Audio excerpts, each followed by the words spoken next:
Good thing we got that on the recording.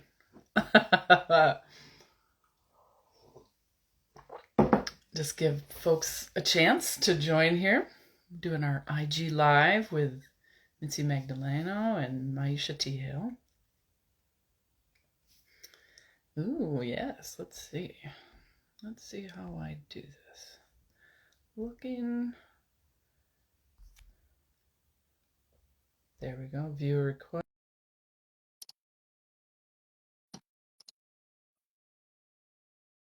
Hello, hello, friends. Oh, I hear. Hello. Hello. For some reason, I don't get to see the people I'm live with. I don't know why that is. It's very frustrating. That's so strange. I'm sorry. That has to be super frustrating. It's every single one. I keep hoping that it has to do with, maybe this one, but so I have you on another screen so I can kind of peek over there and I can see you're wearing a pretty slick hat. Oh, yeah. The trucker hat. It's Trucker Hat Friday. Thanks, friends. We're just getting the tech worked out here. I believe Mitzi has also joined. Mitzi, if you can hear us, I think I approved a request. I'm here. Oh, there we go. Okay. Again, I'm just looking and talking to myself here, but watching folks join. Again, friends, this is just an IG live conversation. I do these nonviolent communication practice things every month. I've had some amazing guests, and it's no different today. I am so honored to have time with myisha Hill and Mitzi Magdaleno, all of us do NVC work for Check Your Privilege and the Co-Conspirators Lounge, which obviously myisha is a founder of. And we had a really cool experience last November where we did co-conspired conversations. Some of you might have been with us for that. That was amazing, and delighted to say that if you went to the link in my bio, you could still access. We've got the replay available, so definitely hook into that. There's still a chance, and I'm hoping maybe I could talk the ladies here into doing it again. I've got a cat who's being a naughty girl. Give me a sec. Come on, baby. Hi, Mitzi. Hi. How are you? Good. Enjoying this day. Taking it super slow. How are you? One moment at a time. I think that's what, the energy right now in the world is requiring us to slow down and be in our bodies, right? So we can navigate the treacherous waters that we're all swimming in. So, yeah, slow down. It's really great. Oh, thank you for that. Yeah, the urgency of the tech and the thing. Oh my goodness. So and I've enjoyed hanging out on some lives with you already today, myisha. You talked with, say her name, Dr. What is it? I talked to Dr. Yulindra Renee. I talked with Jamila, and now I'm talking with you all. Yeah. It's like it went from authenticity to multilingual community building to community and nonviolent communication. So it's been dope being in community all day. Well, and all of those things intersect so beautifully and feed into each other, and so I'm just thrilled. Mitzi, how are you? It's been a minute since I've been in community with you. Oh, I checked in with myisha not too long ago, and it's been so full, but like all amazing things in my personal life. So part of it is holding both of those things of like the global shitstorm, the really good stuff that can feel overwhelming, but really in a great way. And then being like, I'm really confused walking in this dimension where there's so many feelings, so many emotions. Um, and so I feel the speed of everything around me. And so I'm constantly like, all right, take it slow, take it slow, take a little moment, take a pause, even especially when there's so much, even like in work life, like we got to get to this. We got to move fast and we got to and then it's like, wait a second. Mm, we saw where this has led us before, where we move so fast without thinking. And then where are we now? I'm going to take a pause. So that's how I. Yeah, and it's so lovely too to be in community with NVC practitioners who understand the power of that pause and what we learned from how self-empathy is a process that supports us in that helps encourage and build a case basically for the purpose of the pause and connecting to self and grounding into our bodies. And it's just a relief when people understand what that pause is, because I think some people feel the pause and they are intimidated by the slowness because there's things to do. There's if you're not angry, you're not paying attention, and all just this really intense energy of like, yeah, but my anger isn't going to be useful if I haven't processed it first. Like I've been doing the How to Fight by Thich Nhat Hanh. I've been doing videos around that, and he's got excellent advice around: are you rehearsing your anger or are you processing it? We can't process it without slowing down and going into the pause. So it's like there isn't a complaint about the anger. Anger is a beautiful thing. It shows very clearly we've got needs that aren't being met. But what do I do beyond just being angry? I got to process it. So yeah. But I'd love so to kind of follow a format that I've been doing for these is, I don't know if I've certainly publicly ever had a chance to really ask, like, what is your experience with your journey with NVC? Like, how did you get introduced to NVC? Like, why are you an NVC practitioner? I guess I'll direct that to myisha first. So the way Check Your Privilege got started, the invitation was to find a nonviolent communication practitioner to resolve the conflict that was the catalyst to start this movement. And I saw how, just kind of reading through it and doing my own research, I was like, oh, I could use that in my own work one day. So the catalyst was conflict in trying to repair a relationship. And I figured, well, okay, wait a minute. If we can have self-compassion, if we can take that self-empathy practice and embody it, right? Not just process it, like talk through. I can't explain what I'm trying to say, but if we can take the self-empathy practice, embody it, bring in some self-compassion, look for common humanity, and like be mindful in our work, like I think we can really do this and really hold each other in space. So that was my catalyst. Yeah. Well, before I let you answer, Mitzi, my follow-up question is perfect for this, because then my question would be, what have you found most challenging or problematic about NVC? Because I can imagine conversations around conflict in any kind of anti-oppression, liberation, challenging, whatever words we're using, can be really prevalent. So I'm curious, what have you found most challenging or problematic about NVC? So in my lived experience, if it's what I've noticed, that if it's therapists using NVC, they can pathologize you. I've seen NVC be used in like a one-time approach to like resolving conflict. And we know in our work that we try to go through 4 or more sessions, because you cannot use NVC in one session and then repair. That's what I've learned in the 6 years I've been doing this and using NVC. And then there's 2 other things.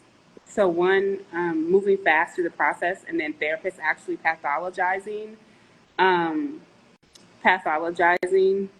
people with NVC as a tool and using it as a tool of white supremacy. The second part is white people using it as a form of emotional intelligence and weaponizing NVC against people of the global majority too.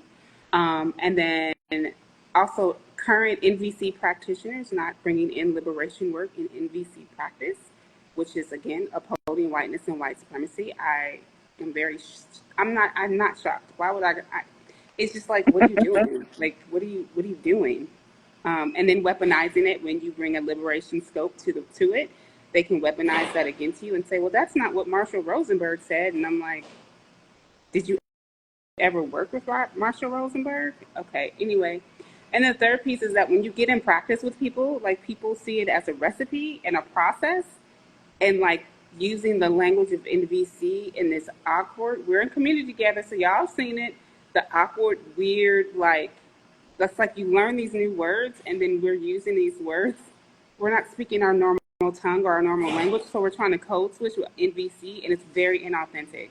So my third thing would be the NVC code switch, where you're trying to be NVC-ish, but you're being nice, and it's just kind of like, what are you doing? Like, you can just feel like you're trying too hard, or you're being too nice, or like you want to be a good person, so you want to like, oh, but I'm using NVC. No, you look gross.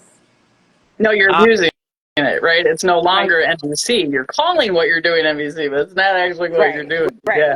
You're like you just said about performing your anger. You're just performing a process, and it's not natural. So I would say, thank you, Sarah. The non-natural code switching that happens. Those are my 3 things that I think I'm struggling with 3 or 4 that I'm struggling with NVC.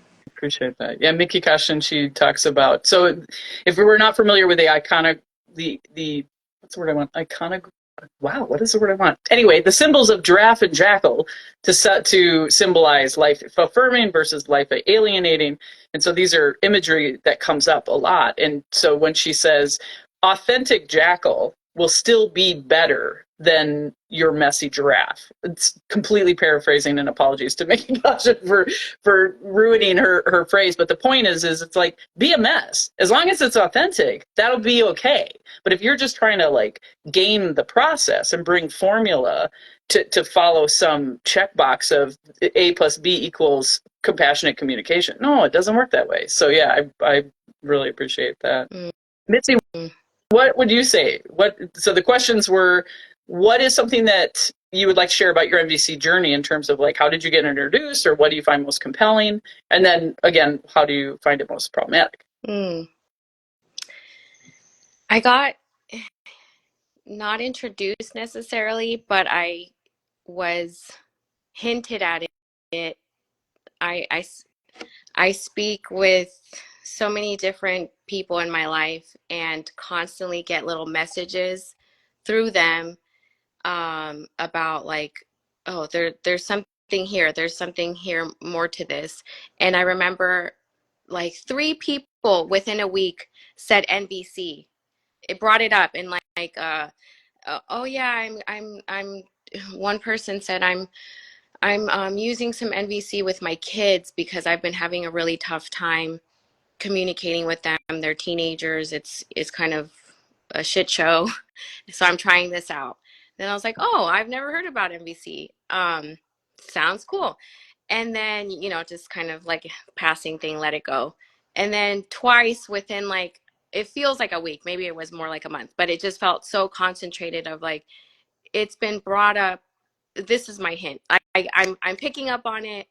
I want to learn more about this because it sounds like a stretchy thing that people are involving themselves in.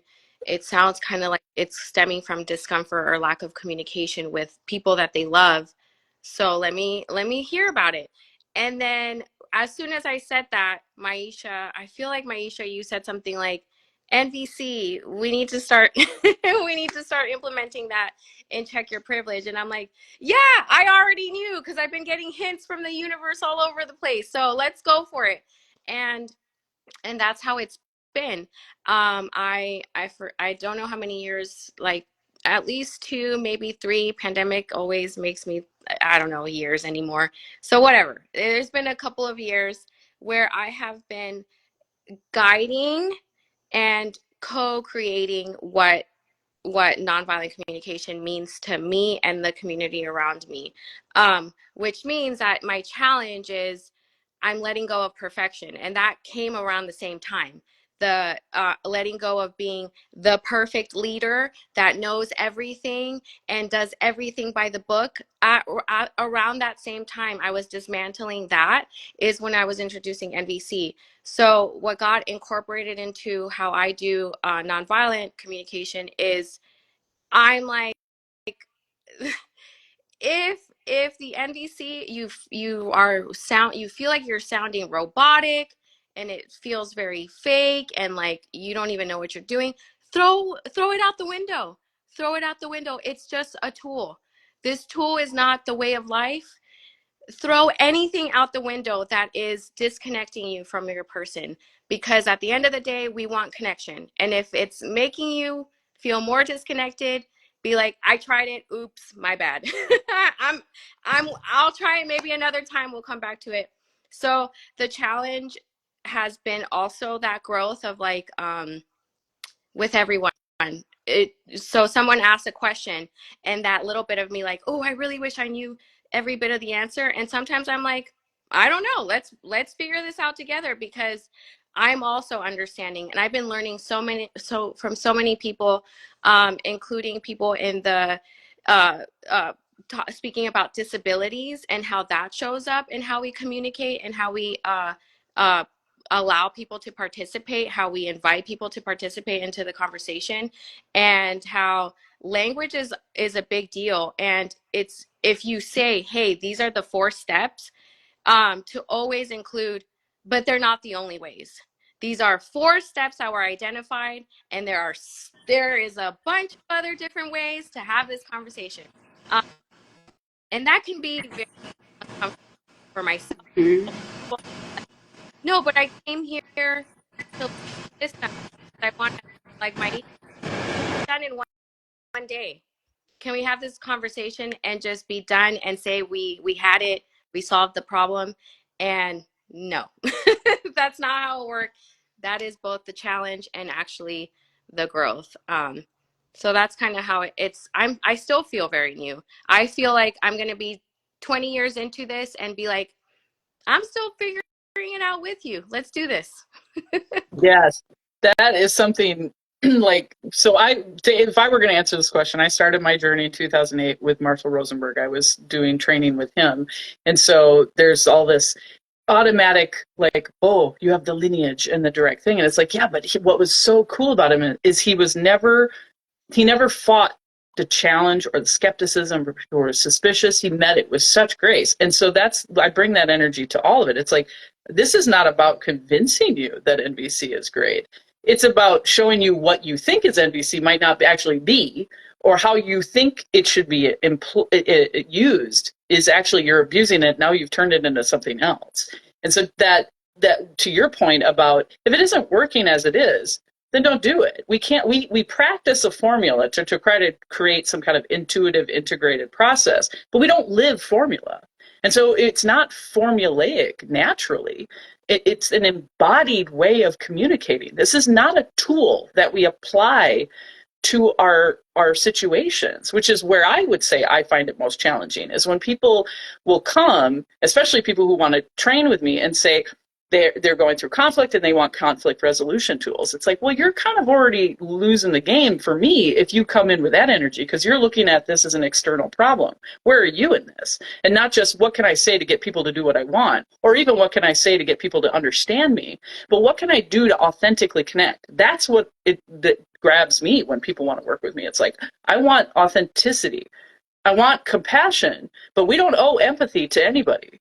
In my opinion, reach for it if you can. Yes, on our path to enlightenment, I hope I can find empathy for everybody, but I might not.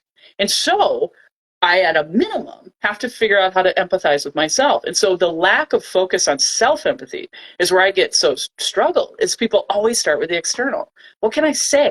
Or how can I hear this message differently? It's like, what about what you're saying to you?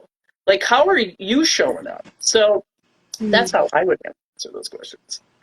Oh. It's really interesting, Jen. You said something about the formulaic, right? We're all indoctrinated in our lifetime from birth to school to look for formulas. Everything is a formula, right? When you wake up in the morning, there's a schedule. Oh, there's the formula. I know I wake up at 8 o'clock and I know I do this. And so it doesn't surprise me that the formulaic nature of people wanting to practice this is kind of frustrating. I don't want to use that word, but and then also like this piece around like I want to use it to fix somebody else, or I want to use it to save someone, right? That speaks to the empire, the colonization. We always think we have to go rescue and fix somebody else except for ourselves. We are always chasing freedom and saviorism for others, but we're not doing it with ourselves. And I'm just gonna fucking say the thing out loud because I don't give a fuck no more. Stop trying to say free this, free that, and you ain't even free yourself.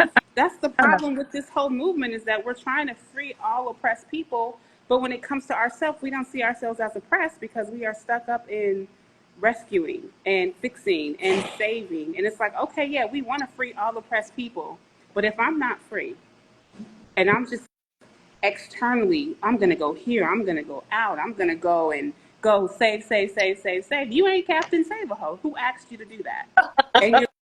And people are saying that, well, it's for liberation, but are you liberated is my new question I'm asking people. In the self-empathy practice, if anybody has ever come with me to NVC, it's kind of boring because all I have people do is self-empathy. But they be like, can we? No, I'm intentionally teaching self-empathy because if you can't have self-empathy for yourself and you're out here talking about some free X, Y, and Z and you ain't free, you're performing. So like I could totally like connect to the white. There's so much whiteness and white supremacy with wanting a formula. There's so much whiteness and white supremacy and rescuing and saving. Like, we don't even recognize how we're colonizing the free liberation movement just by not taking the time to work on ourselves. Yes.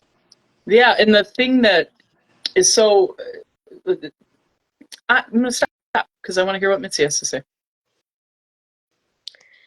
I was resonating a lot with that whole aspect of both of you have mentioned the self-empathy and yeah, at the end of the day, I was thinking about this morning or last night in terms of, oh my goodness, the amount of patterns that I have to put on pause for myself and how I talk to myself is alarming. And thankfully it's alarming. It's a great thing that it's alarming, because before I was not aware of it. And now I can hear myself and how I'm judgmental in terms of, well, why didn't you say it this way? Or it's just the self-talk and the wanting to be doing it right. And therefore, again, if I'm looking outside, if I'm constantly looking outside for the clues of if I'm doing it right, then I'm not having this place of center where I can just check in with myself no matter what the noise is around and go, yeah, but does it feel in alignment with you? Are you being kind to yourself? Are you giving yourself that encouragement, that freedom to express, like myisha is talking about, where is it alive in you? Because you're just one person. So if you're not capable of doing it within this entity, then how am I able to practice it with when I'm in communication with somebody else? Because if I'm already talking shit to myself, I'm definitely going to be talking shit to the person in front of me, um, or I will talk sweetly to the person in front of me and then resent all of that not being able to express certain things, which is why part of what I think is important in NVC is you should always be self-empathy and self-accountability. Those are the two main things for me. So before I go around asking, you better watch your tone and how you talk to me, and don't talk to me that way, is to go, yeah, but do I actually understand what they're saying?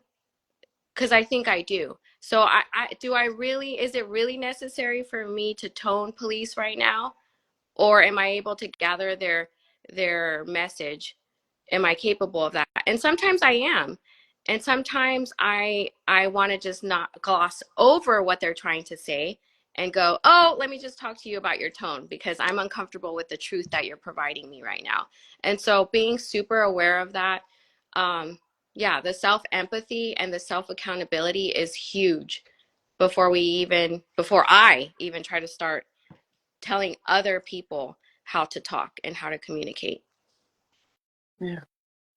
Yeah, there's so much, I'm feeling so much correlation around like this idea of performing, that myisha has mentioned in this. If I'm trying to perform empathy, or if I'm performing the formula or performing NVC, it's also, if we look at things in terms of a tool we use, I use the tool of NVC as something you would hear somebody say. Well, tools can be weaponized. And so where are you embodying liberation versus performing liberation? Where are you embodying NVC versus performing NVC? Like, it's such a wonderful connection the three of us have in the way that we talk about NVC and bring it to the community. And I'm just so grateful, because it's hard. Sometimes it's hard to find people who are really getting it. A book that I love and recommend often is Decolonizing Nonviolent Communication. Ndachi, she's wonderful, and I loved working with Marshall. I enjoy him immensely and miss him all the time. It was a great loss to me when he died, but I have my own impression and challenges with him as a white cis male. Like, that created in itself challenges to what you said, Mitzi, earlier about where you're seeing the disability and accessibility justice show up in NVC, and how it can be limiting for neurodivergent individuals, including myself, including you, including myisha. So it's yeah, a lot to say about all that. And I hate that I can't see you both, so I apologize if I'm cutting you off. It's really frustrating that I cannot see you. I want to see you. Oh, we want you to see us too. I wanted to say it's so interesting that we've been all day. I've been talking about authenticity and like kind of language privilege, and Mhm. really want to talk about the ableism of all of this that we're navigating. Right, like we're so good at naming all the isms except ableism, and within the context of NVC, there are there's language in there, that we do use that sometimes I'm like, should I say that? Should I not say it? Should I wordsmith that a little bit? Right? Because if we think about like how do you do NVC in a disabled space, right? Like oftentimes, for example, observations. This is why I like the process we use. Like, well, some folks are blind, and how do they observe, right? Like, are they observing through their senses? Are they tapping into the energy in their body, right? And then for a culture of people who were like saying, well, I think I've learned why so many people have a hard time saying what their needs are is because we've been shoving our needs down to appease other people for so long that when it comes to needs, it's hard to name needs. And then some of those needs on our NVC needs list aren't in a language that support, right, black and brown folk. Because I don't know too many black folk that's going to use some of them words on the needs list. So what does it look like to even not just look at the ableism in NVC, but like the language usage, right? So if you have a need for belonging in Black vernacular language, what's belonging? You know what I'm saying? Mhm. In Latino culture, what's belonging? What's the word that you all use to say belonging? So then how do you take a really beautiful practice and make it, one, accessible for those with disabilities, and two, language accessible for those who don't have English as their predominant language? Yeah. Mhm. Yep. That's what I constantly like. As a facilitator, you kind of just asking yourself these questions and reminding all of us. Like, I love Mitzi when you said, I might be doing this in 20 years, but I don't know what I'm doing. It just says that we're always in practice, right? And that's what I love. The one thing I do is that you're an NVC practitioner, not an NVC expert, not an NVC coach, right? I'm just want to say this out loud. If someone's telling you they're an NVC coach, you need to run, because that's for real. For me, in my experience, that's egoic. I don't want you to coach me. I want you to practice with me, and that's again decolonizing the language. NVC coaching. I don't.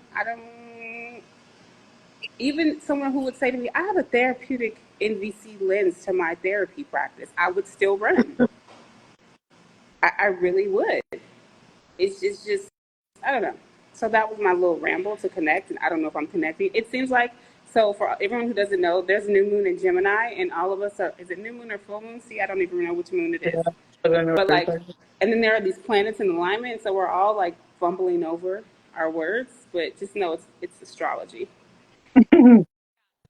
Yeah, let's see, April, I did a live with Dr. Roxy Manning, and she talked about what you're speaking to around the observations, and that the reality is going to be different for different people, whether that's based on identity or just the sheer fact that our realities are genuinely different. So there's really only so far the whole videotape recording the moment. That's a phrase often used in NVC practicing is make your observations as if a video camera could record it. Well, what does that mean for a blind person, and et cetera? So like the concept of ableism in NVC, that came up with Dr. Carly Goldberg. We did an IG live way back, and we had a whole conversation about that. So I love that there are all these conversations about how we can decolonize and liberate NVC. Yeah. Yeah. Yeah, I was inspired to ask you something else, and it just shot out on my head. I Well, feel like I'm it's swimming funny. with so much. I did ask a therapist. I was like, "Oh, me and my son are going to go do an NVC session," and she's like, "Oh my gosh, is everything okay?" And I'm like, "Yeah." She's like, "What's NVC?" I'm like, "Nonviolent communication." And then she goes, "Is that court mandated?" And I'm like, "What?" Important, man. So then that's the other thing is like the accessibility of NVC that people aren't. It's not more known as a practice of like improving communication, but she thought it was a court mandated activity. Yeah. Oh, What you were reminding me of, Jen, is uh, I remember when I first saw the observations part and I was reading it in the group where I was like, oh, I've never really paid attention so much to this. Let's take a look at it. And I don't know if it was the first time or the second time, but we looked at the observations and oh, there's myisha. She's gone. Oh, see, I can't even see. She dropped off? Is that what happened? Yeah. And I thought I saw her like look around, but then I was like, oh, maybe I just Oh, saw something. she might be back. Here we go. Let's see.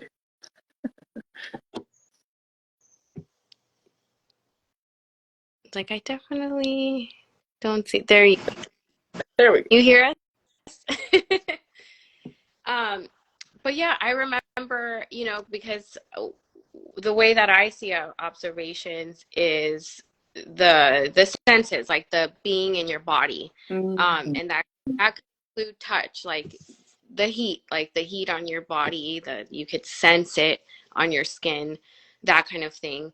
And so it's true. Like, can you imagine we have so many different senses, more than the ones that we talk about? One, you know, like, and then the mixture of those and how we're like synesthesia, for example, like the way that people describe that, I do not have that range of ability the way that some people can describe it. And I'm like, that's beautiful. They're experiencing something that I'm not experiencing it. So there's that.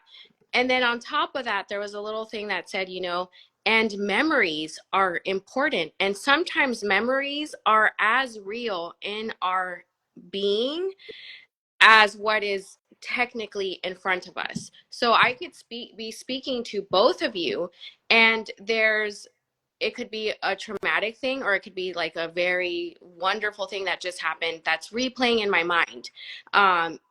And say it's a birthday party that I just went to, and it was the most exciting, amazing thing. I saw tons of friends. And as I'm speaking to both of you, that's replaying in my mind.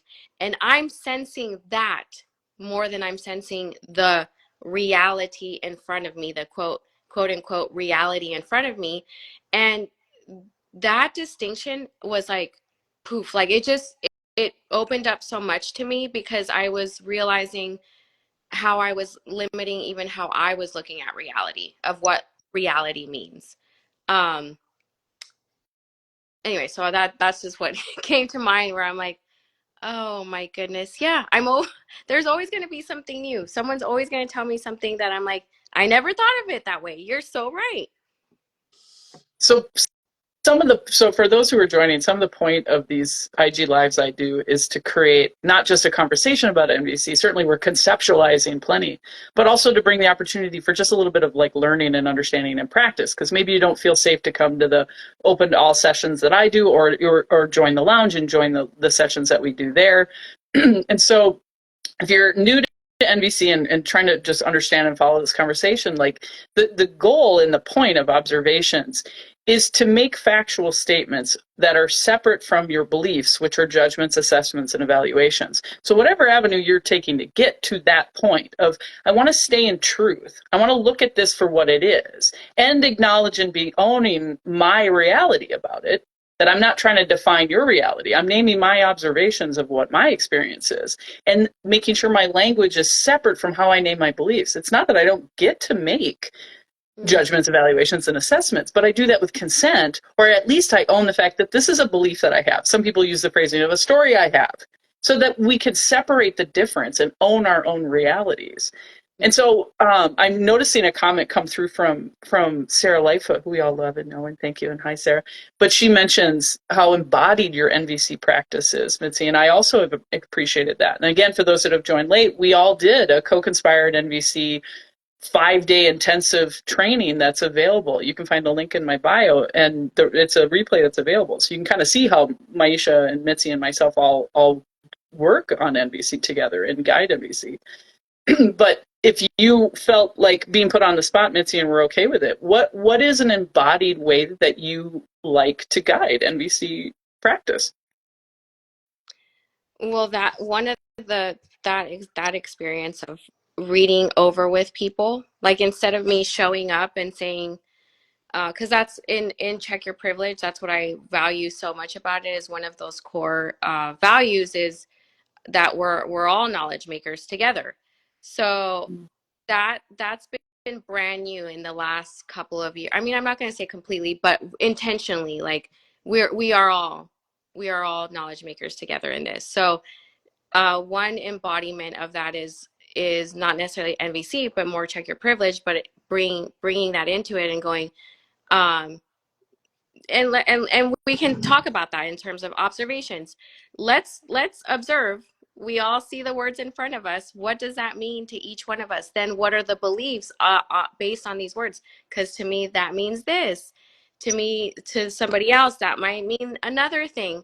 So the embodiment of doing it in real time, and I'm glad that you mentioned even the NVC weekend that we did together, because we all three of us guided, and then we got into some real life like conversations.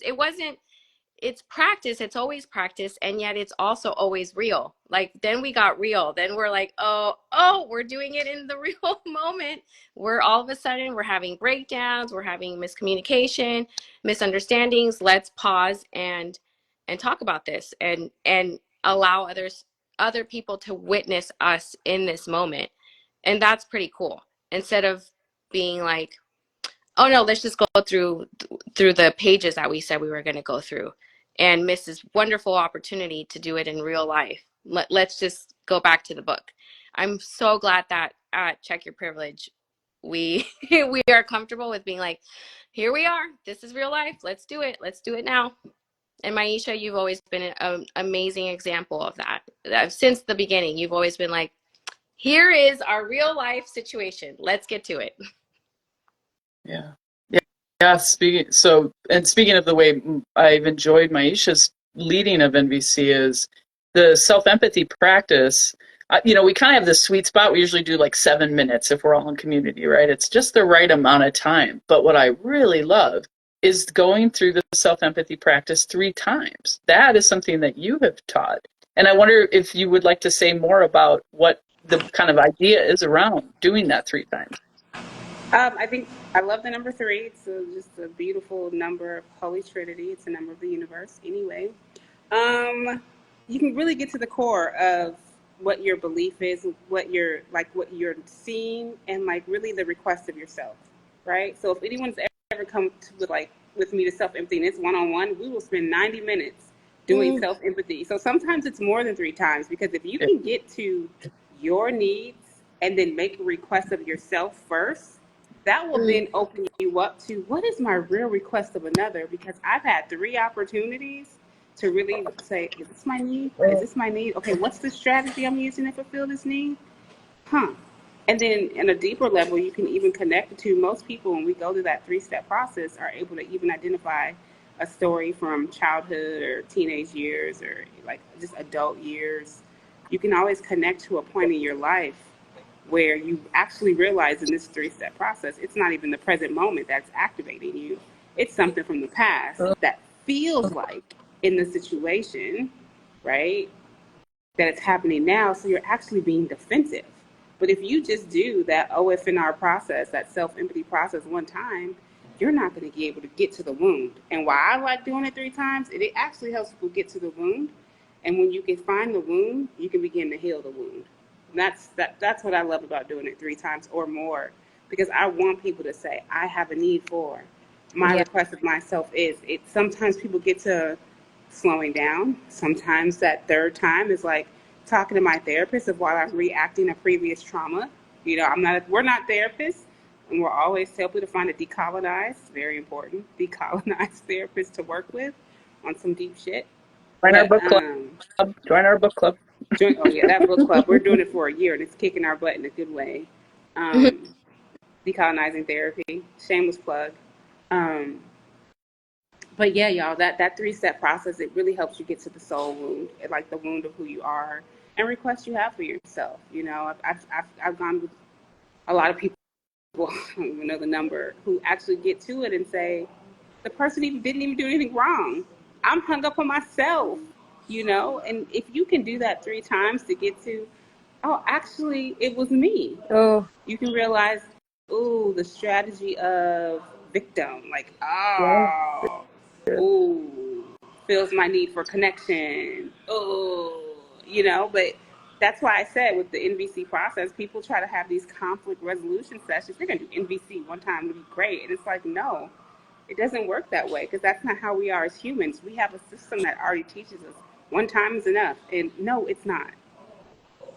No, you teach us that that's transactional. Yeah, what I love too is that your naming of the request process is that it's often that people get to the request process of self-empathy and immediately look externally.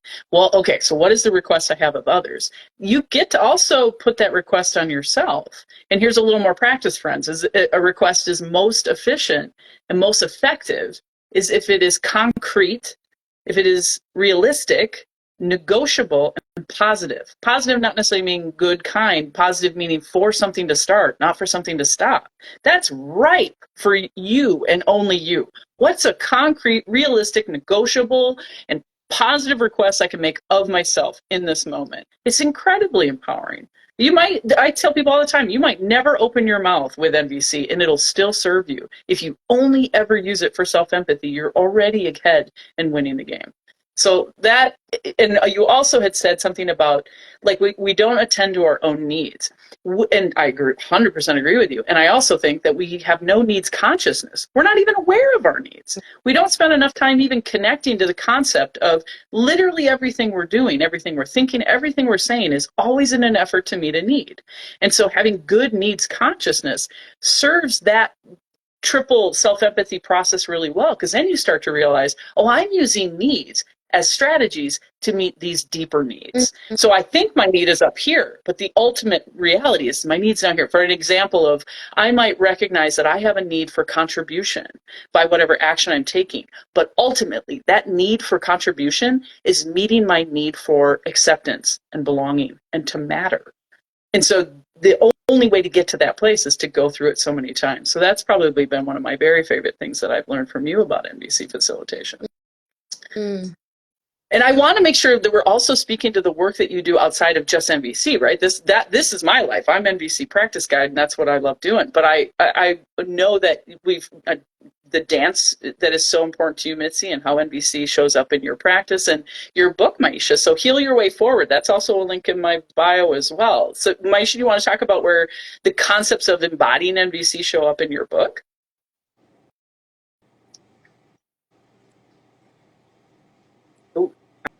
I can't see you.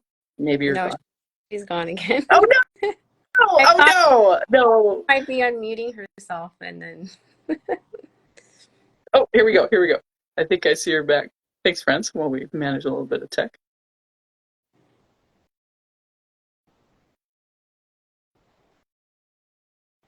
Okay. Yeah. I thought I was hitting unmute and I keep hitting end, and it's so strange. It's very close.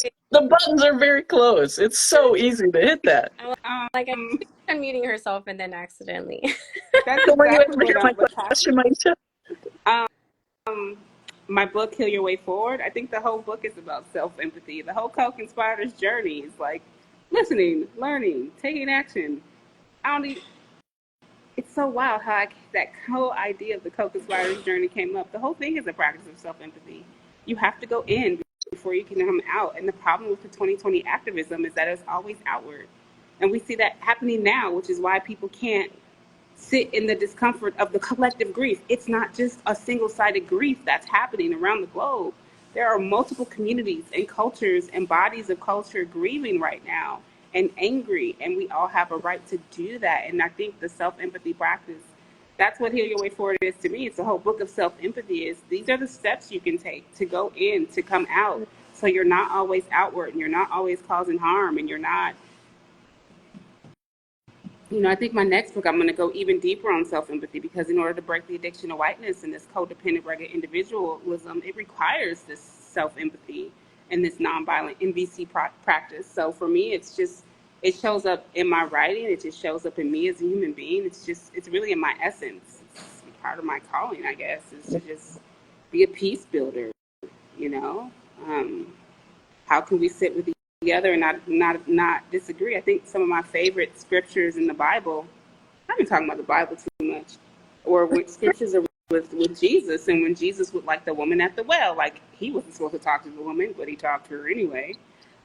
Or like when the men were getting ready to stone Mary, and he like drew a line in the sand. If you're without sin, cast the first stone. Like some of those little stories in the Bible are like my favorite because it shows like none of us are exempt from all of these harmful systems, right? None of us are exempt from the conflict and the chaos that happens within and outside of community. And so for me, NVC is like part of my peace building toolbox to help us come back into individual and collective humanity and liberation. Well, and next week you've got Breaking the Addiction to Anti-Blackness, and that, Yes. I mean, the skills of MVC are going to have to be, at least with self-empathy, to get through that so that people can ground and be present for what's going to come up. Do you want to say anything about what's coming up? Yeah, so what's coming up? A couple things coming up. It's summer school, so we got Sunday classes. We got Radical Authenticity on Sunday, and then next week we have the Addiction to Anti-Blackness Challenge. It's always the lowest selling challenge and program that we do, so we need to think about that for a second. But definitely, actually, you know, we usually start with community, but our main practice on our first day will be a self-empathy practice. Because yes, we want to build community, but we also want you to have a self-empathy practice because as you go through the week, you are going to need self-empathy to move through every day because it's like, oh, that was fun. Then it goes to, oh, shit, oh, God, oh, my God. And then it goes to, that wasn't too bad, kind of. Joy, black joy. I love it. It ends in joy. So, I mean, it's a total NVC practice. Everything we do, we try to sew in a little NVC in all of our programming and community building activities. Oh, it's just it's so beautiful. And I'm distracted because I'm trying to find the website. I want to direct people to it, and I can never remember. Is it Breaking the Addiction to, what is the website to the challenge next week so people can sign up? I'm going to go look. You're on mute. Of course I am. Oh, thanks, Sarah. Sarah's in here dropping the links. Thank you, Sarah.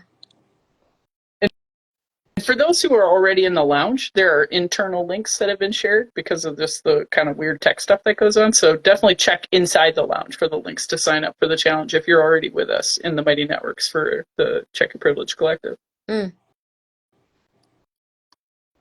And then again, for those that might be joining late that didn't hear earlier on, that the three of us had done a 5-day intensive ourselves around just NVC practice. And that is also available in the links in my bio. So I'll make sure that the Breaking the Addiction to Anti-Blackness is there as well for people. But if you want a chance to dig deeper with us, that's available. Ooh, how do we join the lounge? Yes. Right now it's closed to new members. And we really want you, Jen. I've been telling people just join the Instagram subscription and then upgrade in we got 15 days, 30 days. I think we're July 1st. Soon. July 1st. Unless you're a current member, you'll get invited early. Current members will get early access. But July 1st, the new space will be open and we want everyone to come. Bring your kids. Yeah. Too. Yeah, stay connected with us. Please. For sure. We'll be, I'm sure, blasting about it. And it's gonna be, for those who are already with us, there's just functionality about it that will be very enjoyable, that I look forward to people being more empowered in the community to lead and be movement builders that can actually, because what people I think misunderstand about what you're doing there, myisha, is like that you've been pegged as only this anti-racism educator, this commodity that we consume on our liberation journey. But the reality is it is a community that we're all together. I mean, we have cooking classes, we have NVC practice, we have, direct action things that we do. So it's like we're everything. We're a community. We're literally a community. I don't want to say we're church, but I mean, we're like this just really good group of friends who get together, and people think I'm like teaching anti-racism all the time. No, Hope and Mitzi brings in movement. We got Zoe doing somatics. Jen, you and Mitzi, and sometimes me will do NVC practice. There's a Teachers for Liberation meetup. So if you're a teacher, there's a meetup for teachers. There's a book club, and there's always multiple book clubs because not everybody wants to do the slow way like I like to do. Right? But there's circles. Those art circles. Yep, art circles, movement times. Like we are literally trying to break away from the ableism by having an online community, but folks also meet offline, which is also the beautiful part. So we're a pretty hot group of folks doing hot work. I'm just the founder, but it takes all of us to do it. Yeah. Yes. Mitzi, I'd love to hear, do you have anything coming up that you would like to highlight? Yeah, I'm in the works. I'm really excited while this transition is happening, where we're pausing the membership because there's already so many changes like behind the scenes, but also it's a great moment. Myisha, just we're talking about, I'm gonna bring in some movement classes again. I try to bring movement into, so even if I were to do NVC, whatever I'm doing, I'm always gonna bring creativity into it. But people have been requesting specifically, like, no, we want to paint, we want to draw, we really want to, we want to be kids, we want to have joy in our lives. All of this is there, it's life. And I'm going to get into a little bit of that, like that, Ready. like ranty or whatever, preaching or something, but none of what is happening in the world in this very second just started. And for what I've learned from my elders, and elders in age, but also elders in commitment that have just committed more time, that might be my age, but have just been committed for a longer time. So I consider them elders. From what I know, none of what we are talking about socially in the past 5 years has been brand new. And therefore, if I can seek the wisdom of those people who have already been committed to ways that they've seen because of wisdom, because of experience, this doesn't work, this does work, this is what we're doing, this has been for 20 years, we've been talking about this, listen to us. I know that we are it, because we're Black, people don't listen to us. Because we're Indigenous, people haven't heard us. Because we're people of color, because we're trans, because we're this, because we have a disability, people have not heard us. And everything that is coming out now is because modern society, just the mainstream society is saying it. And so now everybody feels this urgency because it's coming from mainstream personality. But that doesn't mean that it hasn't been happening. And so because of that, from my elders, I know that we need to find joy because it didn't start today and it's not going to end tomorrow. It's a lifelong journey, like we say in Check Your Privilege. The work is never done. We continue to grow, we continue to progress. I know that sometimes it feels like there is no progress in this world. I can totally identify with that feeling. But then there are moments where I'm like, you know what? Actually, yes. Actually, there is safety. And I want to acknowledge the safety that happened. I was an undocumented person for a really long time. I'm still having issues with that. And I personally have felt safety because of all the work that people have been putting in for decades, if not more, if not more. So I'm just really grateful for all the people, and I have no idea how this sidetracked. I don't even remember the question or if there was a question. Yeah, I'm But following. You're good. I'm just feeling very grateful because there are people who have been in this for 50 years and could be like, I hate you all because you didn't listen to me 50 years. And yet they're still communicating with us. And so I'm learning from their wisdom. I'm learning from those people who have been patient with me, who have been doing it longer than I've been alive, and have been like, I know you're slow to catch up to this, but I'm going to give you some grace. And so that's what I'm doing for other people too. And again, I have no idea if there was a question, but that's what wanted to come through. So Well, I hear the fortitude. I hear the leaning into the fortitude and resiliency that can lean into the both and that Maisha and others speak to the importance of grief and joy coexisting. A powerful lesson Maisha has taught us that we can't just be in the grief. I mean, that it's the victim mindset of that, or I mean, there's lots to say about that, and certainly myisha would say it better. And please feel free, myisha, if there's anything you want to add to that. No, I think Mitzi summed it up. I think the ancestors in the ancestral realm and the elders who are still with us, even elders of our own age, would say the same thing. We didn't gave y'all the blueprint. Y'all keep making this hard, thinking you got to do it your way, you know? So we all got to give ourselves some grace. We all have to have a little bit more fun. Train. Like no resistance. Like I remember even with Lenny last year, it's like no resistance movement is just flat. Like there's always celebration and ritual and joy and ancestor reverence. I mean, the more I think about it and I think about the modern day that we're moving and some of the things I've seen, I'm like, that is so white.